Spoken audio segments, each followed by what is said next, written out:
ओम श्री गणेशाय नमः। ओम श्री विष्णवे नमः। पुरुषोत्तम भगवान की जय। अधिक ज्येष्ठ पूर्णिमा पर इस व्रत कथा का पाठ करने के खास मायने जाने संपूर्ण कथा। ज्येष्ठ पूर्णिमा 2026 व्रत कथा। स्कंद पुराण के अनुसार पूर्णिमा करने विशेष फलों के बारे में विस्तार से बताया गया है।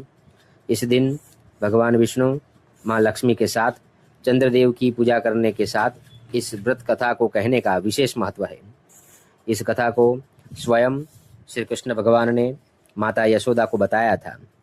ज्येष्ठ अधिक मास पूर्णिमा तिथि 30 मई 2026 सुबह 11:57 से आरंभ होकर 31 मई 2026 दोपहर 2:14 पर समाप्त होगी। ज्येष्ठ अधिक पूर्णिमा की व्रत तिथि शनिवार। पूर्णिमा के दिन चंद्रोदय का समय रात 7:36 पर। अधिक ज्येष्ठ पूर्णिमा व्रत कथा। अधिक ज्येष्ठ पूर्णिमा की व्रत कथा द्वापर युग के समय की बात है कि माता यशोदा ने अपने प्रिय श्री कृष्ण से कहा कि हे कृष्ण, तुम सारे संसार के उत्पन्नकर्ता, पोषण तथा उसके संहार करता हो। आज कोई ऐसा व्रत मुझसे कहो जिसके करने से मृत्युलोक में स्त्रियां को विधवा होने का भय न रहे तथा यह व्रत सभी मनुष्यों की मनोकामना पूर्ण करने वाला हो।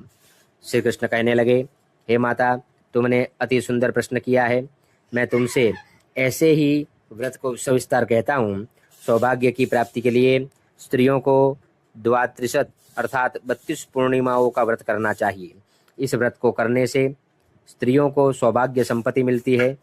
यह व्रत अचल सौभाग्य को देने वाला और भगवान शंकर के प्रति मनुष्य मात्र की भक्ति को बढ़ाने वाला है। यशोदा जी कहने लगी, हे कृष्ण, सर्वप्रथम इस व्रत को मृत्युलोक में किसने किया था? इस विषय विस्तार पूर्वक मुझसे कहो। श्री कृष्ण जी कहने लगे कि इस भूमंडल पर एक अत्यंत प्रसिद्ध राजा, चंद्रहास से पालित अनेक प्रकार के रत्नों से परिपूर्ण कातिका नाम की एक नगरी थी। वहाँ धनेश्वर नाम का एक ब्राह्मण था और उसकी स्त्री अति सुशील रूपवती थी। दोनों ही उस नगरी में बड़े प्रेम से साथ रहते थे। घर में धन धान्य आदि की कोई कमी नहीं थी। उनको एक बड़ा दुख था, उनके कोई संतान नहीं थी, जिस वजह से वह बहुत दुखी रहते थे। एक दिन एक बड़ा तपस्वी योगी उस नगरी में आया। वह योगी बाकी सभी घरों से भिक्षा मांगकर भोजन किया करता था, लेकिन उस ब्राह्मण के घर से भिक्षा नहीं मांगा करता था। एक दिन योगी गंगा किनारे भिक्षा मांगकर प्रेम पूर्वक खा रहा था कि धनेश्वर ने योगी को यह सब करते देख लिया। सब कार्य देखकर अपनी भिक्षा अनादर से दुखी होकर धनेश्वर योगी से बोले, और सभी घरों से भिक्षा लेते हैं परंतु मेरे घर की भिक्षा कभी भी नहीं लेते, इसका क्या कारण है? योगी कहने लगा कि आपके धर्म हमें इस बात की आज्ञा नहीं देता है, क्योंकि अभी आप गृहस्थ जीवन में एक सुख से वंचित है। आपके घर संतान होने पर मैं आपके घर से भी भिक्षा स्वीकार कर लूँगा। उन्होंने कहा कि जिसे संतान नहीं है उसके घर से भिक्षा लेने से मेरे भी पतित हो जाने का भय है। धनेश्वर यह सब बात सुनकर बहुत दुखी हुआ और हाथ जोड़कर योगी के पैरों पर गिर गिरा तथा दुखी मन से कहने लगा कि आप मुझे संतान प्राप्ति के उपाय बताएं। आप सर्वज्ञ है, मुझ पर अवश्य ही यह कृपा कीजिए। धन की मेरे घर में कोई कमी नहीं है, लेकिन मैं संतान न होने के कारण अत्यंत दुखी हूँ। आप मेरे इस दुख का हरण कीजिए। यह सुनकर योगी कहने लगे, तुम चंडी की आराधना करो। घर पहुंचकर उन्होंने यह सारी बात अपनी पत्नी को बताई और खुद वन में चला गया। वन में पहुंचकर उसने चंडी की आराधना की और उपवास किया। चंडी ने 16 दिन उसको सपने में दर्शन दिए और कहा कि हे धनेश्वर, जा तेरे पुत्र होगा, लेकिन उसकी आयु सिर्फ 16 वर्ष होगी। 16 वर्ष की आयु में ही उसकी मृत्यु हो जाएगी। अगर तुम दोनों स्त्री और पुरुष 32 पूर्णिमाओं के व्रत करोगे तो यह दीर्घायु हो जाएगा। जितनी तुम्हारा सामर्थ्य हो उतने आटे के दिए जलाकर शिव जी का पूजन करना, लेकिन पूर्णमासी 32 ही होनी चाहिए। सुबह होते ही तुम्हें इस स्थान के पास एक आम का पेड़ दिखाई देगा। उस पर चढ़कर एक फल तोड़कर अपने घर चले जाना। अपनी स्त्री को इस बारे में बताना। सुबह स्नान होने के बाद वह स्वच्छ होकर शंकर जी का ध्यान करके उस फल को खा ले। तब शंकर भगवान की कृपा से उसको गर्भ हो जाएगा। जब ब्राह्मण सुबह उठा तो उसे उस स्थान पर आम का पेड़ दिखाई दिया और वह उससे फल तोड़ने के लिए चढ़ा, लेकिन वह पेड़ पर चढ़ नहीं पा रहा था। यह देखकर उसे बड़ी चिंता हुई। उसने भगवान गणेश की उपासना की और कहा, हे दयानिधि, अपने भक्तों के विघ्नों को नाश करके उनके मंगल कार्य को करने वाले, दुष्ट का नाश करने वाले, रिद्धि सिद्धि देने वाले, आप मुझे इतना बल दे कि मैं अपनी मनोकामना पूरी कर सकूं। इसके बाद वह पेड़ से फल तोड़कर अपनी पत्नी के पास पहुंचा। उसकी पत्नी ने अपने पति के कहे अनुसार इस फल को खा लिया और वह गर्भवती हो गई। देवी की कृपा से उसे बहुत सुंदर पुत्र पैदा हुआ। उसका नाम उन्होंने देवीदास रखा। माता पिता के हर्ष और शोक के साथ वह बाल बढ़ने लगा। भगवान की कृपा से बालक बहुत ही सुंदर था, सुशील और पढ़ाई लिखाई में भी बहुत निपुण था।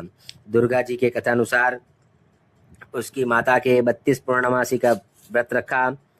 जैसे ही 16वां वर्ग लगा, दोनों पति पत्नी बहुत दुखी हुए, कहीं उनके पुत्र की मृत्यु न हो जाए। उन्होंने सोचा कि अगर उनके सामने यह सब हुआ तो वह कैसे देख पाएंगे। तभी उन्होंने देवीदास के मामा को बुलाया और 1 वर्ष के लिए देवीदास को काशी में पढ़ने के लिए भेज दिया। 1 वर्ष के बाद उसे वापस लेकर आ जाना। देवीदास अपनी माता के साथ एक घोड़े पर सवार होकर चल दिया। उसके मामा को भी यह बात पता नहीं था। दोनों पति पत्नी के 32 पूर्णिमास का व्रत पूरा किया। दूसरी तरफ मामा और भांजा दोनों रात गुजारने के लिए रास्ते में एक गांव में रुके। उस दिन उस गांव में ब्राह्मण की कन्या का विवाह होने वाला था। जिस धर्मशाला में वर और बारात के बाकी लोग रुके हुए थे, उसी धर्मशाला में देवीदास और उसका मामा ठहर गए। उधर कन्या को तेल आदि चढ़ाने के बाद जब लग्न का समय आया तो वर की तबीयत खराब हो गई। वर के पिता ने अपने परिवार वालों से विचार विमर्श करके कहा कि यह देवीदास मेरे पुत्र जैसा ही है, मैं इसके साथ लगन करा दूं और बाद में बाकी सारे काम मेरे बेटे के साथ पूरे हो जाएंगे। ऐसे कहने के बाद वर के पिता देवीदास को मांगने के लिए उसके मामा के पास गए और उन्हें सारी बात बताई। मामा ने कहा कि कन्यादान में जो कुछ भी मिलेगा वो हमें दे दिया जाए। वर के पिता ने बात स्वीकार कर ली। इसके बाद देवीदास का विवाह कन्या के साथ संपन्न हो गया। इसके बाद वह अपनी पत्नी के साथ भोजन न कर सका और मन में विचार करने लगा कि न जाने यह किसकी पत्नी होगी। यह सोचकर उसकी आंखों में आंसू आ गए। तब वधू ने पूछा कि क्या बात है, आप उदास क्यों हैं? तब उसने सारी बातें पत्नी को बता दी। तब कन्या कहने लगी, यह ब्रह्म विवाद के विपरीत है। आप ही मेरे पति है, मैं आप ही की पत्नी रहूंगी, किसी अन्य की कभी नहीं। तब देवीदास ने कहा, ऐसा मत करिए क्योंकि मेरी आयु बहुत कम है, मेरे बाद आपका क्या होगा। लेकिन उसकी पत्नी नहीं मानी और बोली, स्वामी आप भोजन कीजिए। दोनों रात में सोने के लिए चले गए। सुबह देवीदास ने पत्नी को 4 नंगों से जड़ी एक अंगूठी दी और एक रुमाल दिया और बोला कि हे प्रिय, इसे लो और संकेत समझकर स्थिर चित्त हो जाओ। मेरे मरण और जीवन जानने के लिए एक पुष्प वाटिका बना लो, उसमें सुगंधी वाली एक नवमल्लिका लगा लो, उसको प्रतिदिन जल से सिंचा करे और आनंद के साथ खेलो कूदो। जिस समय और जिस दिन मेरा प्राणांत होगा उस दिन यह फूल सूख जाएंगे। जब यह फिर से हरे हो जाए तो जान लेना मैं जीवित हूँ। यह समझाकर वह वहाँ से चला गया। इसके बाद जब वर और बाकी बाराती मंडप में आए तो कन्या ने उसे देखकर कहा कि यह मेरा पति नहीं है, मेरे पति वह है जिनके साथ रात में विवाद हुआ है, इसके साथ मेरा विवाह नहीं हुआ है। अगर यह वही है तो यह बताए कि मैंने उसको क्या दिया है, साथ ही कन्यादान के समय कोई आभूषण मिले उन्हें दिखाए। कन्या की ये सारी बातें सुनकर वह कहने लगा कि मैं यह सब नहीं जानता। इसके बाद सारी बारात भी अपमानित होकर लौट गई। भगवान कृष्ण बोले, हे माता, इस प्रकार देवीदास काशी चला गया। कुछ समय जब बीत गया तो एक सर्प उसको डसने के लिए वहां आया, लेकिन वह उसको काट नहीं पाया क्योंकि उसकी माता ने पहले ही 32 पूर्णिमा के व्रत कर लिए थे। इसके बाद खुद काल वहां पहुंचा। भगवान की कृपा से तभी वहां माता पार्वती और भगवान गणेश आ गए। देवीदास को मूर्छित दशा में देखकर माता पार्वती ने भगवान शिव से प्रार्थना की, महाराज, इस बालक की माता ने पहले ही 32 पूर्णिमा के व्रत कर लिए हैं, आप इसको प्राण दे। भगवान शिव ने माता पार्वती के कहने पर उसे प्राणदान दिया। उधर उसकी पत्नी उसके काल की प्रतीक्षा कर रही थी। उसकी पत्नी ने जाकर देखा कि पुष्प और पत्र दोनों ही नहीं थे, तो उसको बहुत आश्चर्य हुआ और जब उसने देखा कि पुष्प वाटिका फिर से हरी हो गई तो वह समझ गई कि उसका पति जिंदा हो गया है। इसके बाद वह बहुत ही प्रसन्न होकर अपने पिता से कहने लगी कि मेरे पति जीवित है, उनको ढूंढिए। जब 16वां वर्ष बीत गया तो देवीदास भी अपने मामा के साथ काशी चल दिया। इधर उसकी पत्नी के परिवार वाले उन्हें ढूंढने के लिए जा ही रहे थे कि उन्होंने देखा कि देवीदास और उसका मामा उधर ही आ रहे थे। उसको देखकर उनके ससुर बहुत प्रसन्न हुए और उसे अपने घर ले आए। वहाँ सारा नगर इकट्ठा हो गया और कन्या ने भी उसे पहचान लिया। देवीदास ने इसके बाद अपनी पत्नी और मामा को लेकर वहाँ से चल दिया। उसके ससुर ने भी उसे बहुत धन दहेज दिया। जब वह अपने घर की तरफ चल रहा था तो उसके माता पिता को लोगों ने खबर कर दी, तुम्हारा पुत्र देवीदास अपनी पत्नी और मामा के साथ आ रहा है।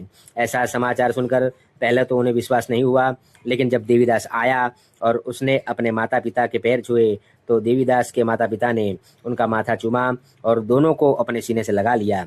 दोनों के आने की खुशी में धनेश्वर ने बहुत दान दक्षिणा ब्राह्मणों को दी। श्री कृष्ण जी कहने लगे कि इस तरह धनेश्वर को 32 पूर्णिमा के व्रत के प्रभाव से संतान प्राप्ति हुई। जो स्त्रियां इस व्रत को करती है वह जन्म जन्मांतरों तक वैधव्य का दुख नहीं भोगती है और सदैव सौभाग्यवती रहती है। यह मेरा वचन है। यह व्रत संतान देने वाला और सभी मनोकामनाओं को पूरा करने वाला है।